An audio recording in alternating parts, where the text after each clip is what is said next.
Hi, welcome to Second Impressions, where we demystify marketing myths and answer questions from our followers and viewers like yourself about anything related to marketing. My name is Trevor Heaton, and I'm joined by my colleagues and marketing experts Erik Wolf and Greg Bond. How are you guys doing today? We're doing good. Good.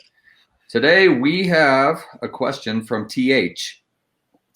It's about investing in his marketing. He asked, I'm investing in marketing, but I don't ever feel like we get the growth we're looking for. What are we missing? So TH could be talking about a few different things. And so what comes to mind for me is that he could be having one of three problems. Problem number one is what I would call sort of misalignment, where the marketing that he's actually buying is not matching up with the goals that he has. And so he wants one thing. He wants to meet this goal, whatever that is, top line growth, lead generation, et cetera, but he's buying something that's not going to do that. So that could be one possibility. The other possibility could be budget. And then a third possibility I would say is that perhaps he's trying to do something that is really difficult to achieve in his marketplace. But really quickly, I'll kind of run through my thoughts on these.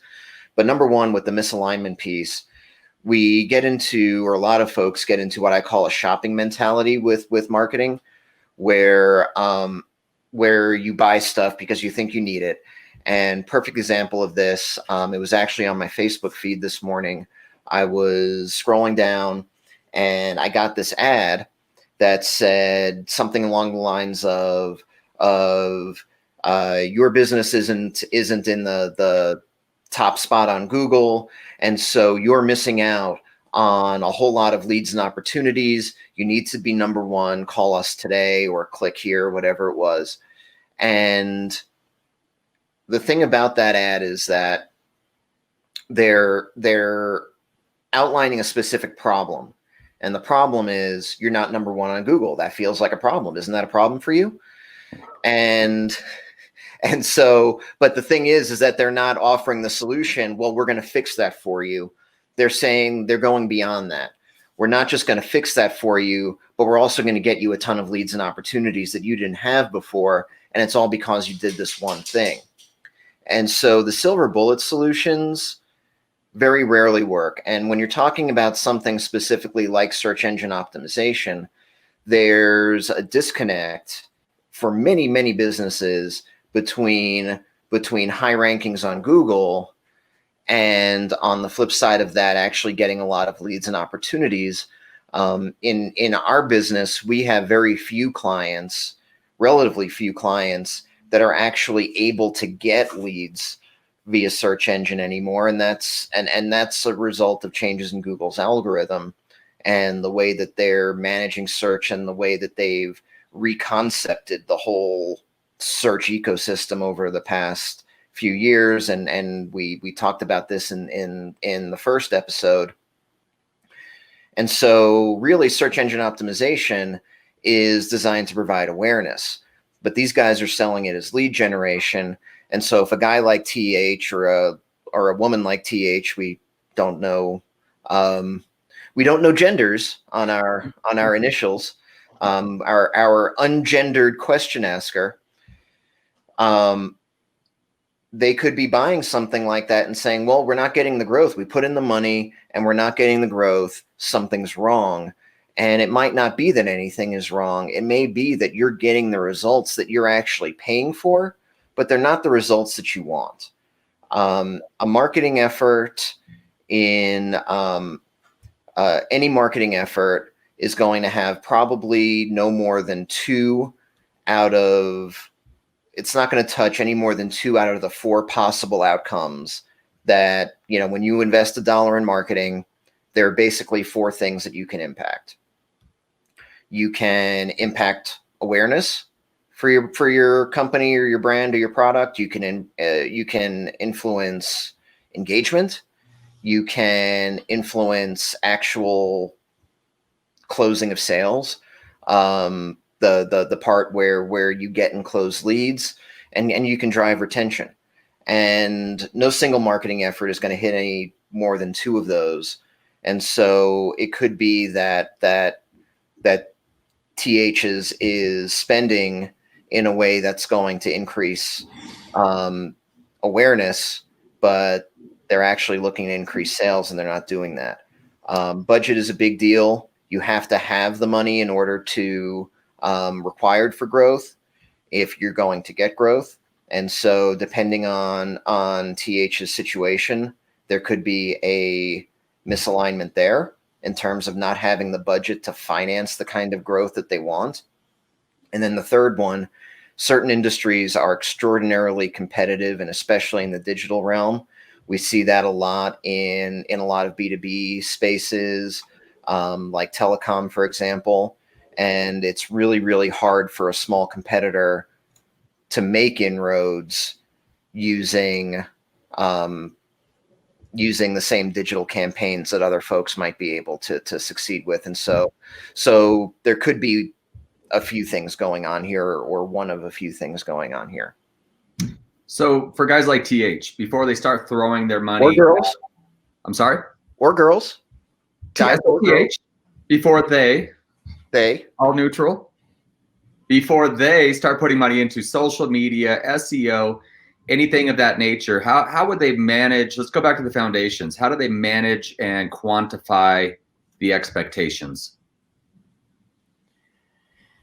They need to discuss what they're looking for outright with whoever they're talking to, and asking specifically how those tactics are going to fuel the outcome that you're trying to drive.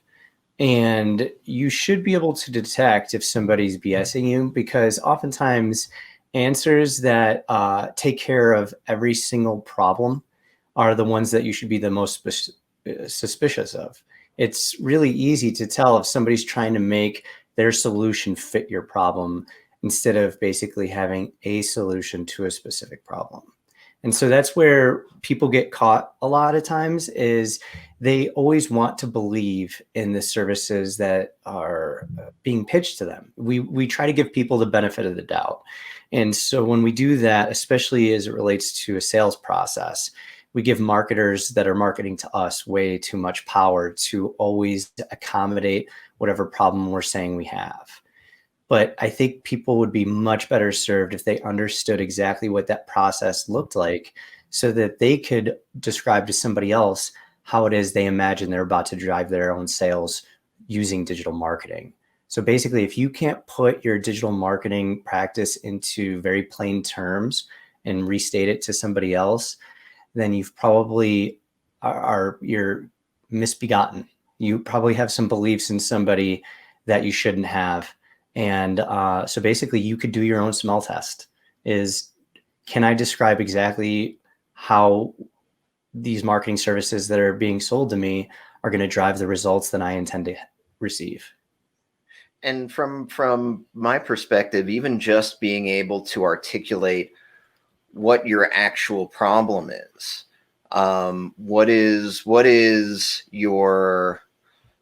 what's the thing that you're actually trying to solve? Because when somebody says that, and Greg said it really well, when somebody says something like, I'm going to increase your rankings on Google, or I'm going to get you more followers on LinkedIn, or whatever it is, your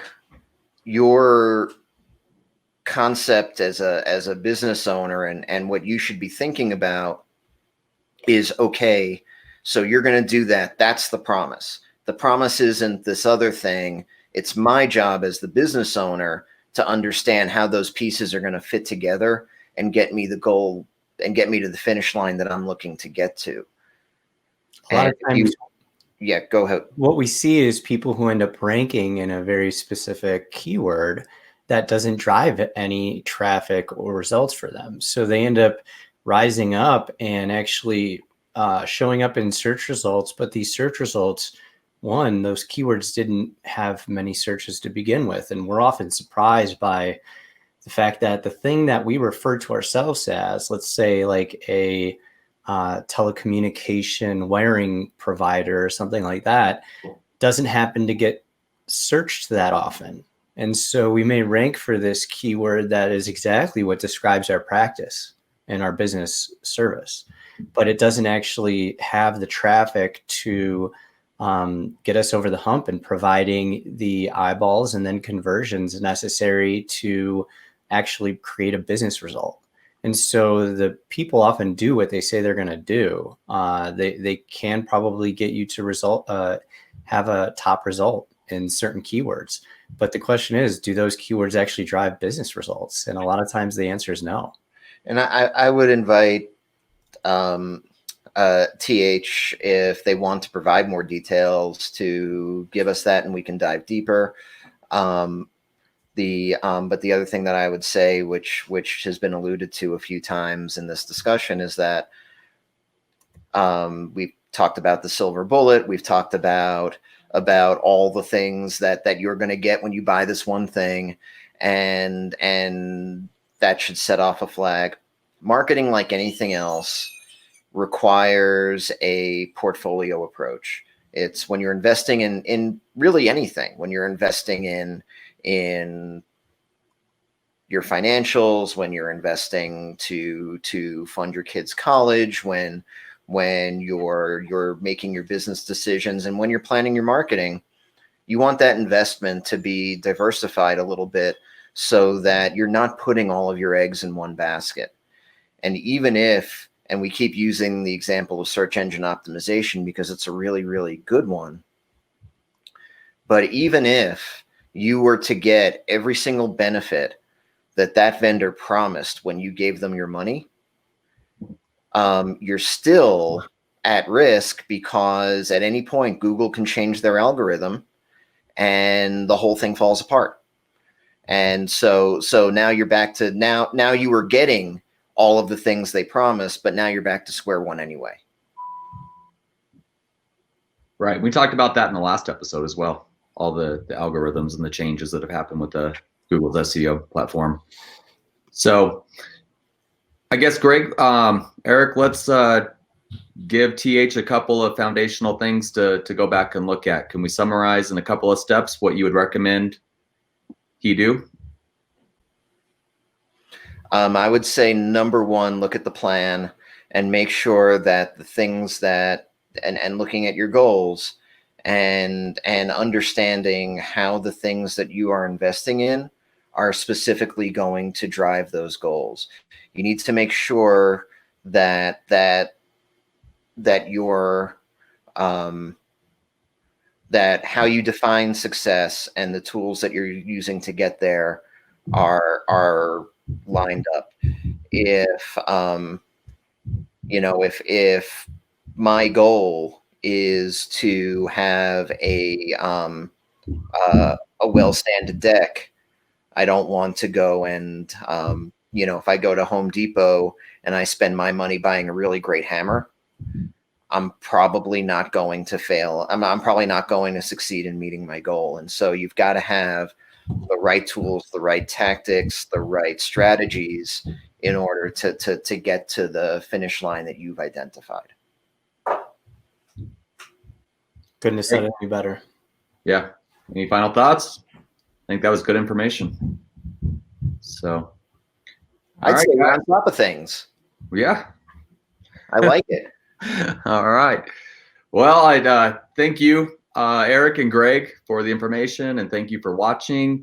If you have a question, anything related to marketing, email it to us at secondimpressions@estound.com. That's 2ND impressions@estound.com, right there at the bottom of the screen.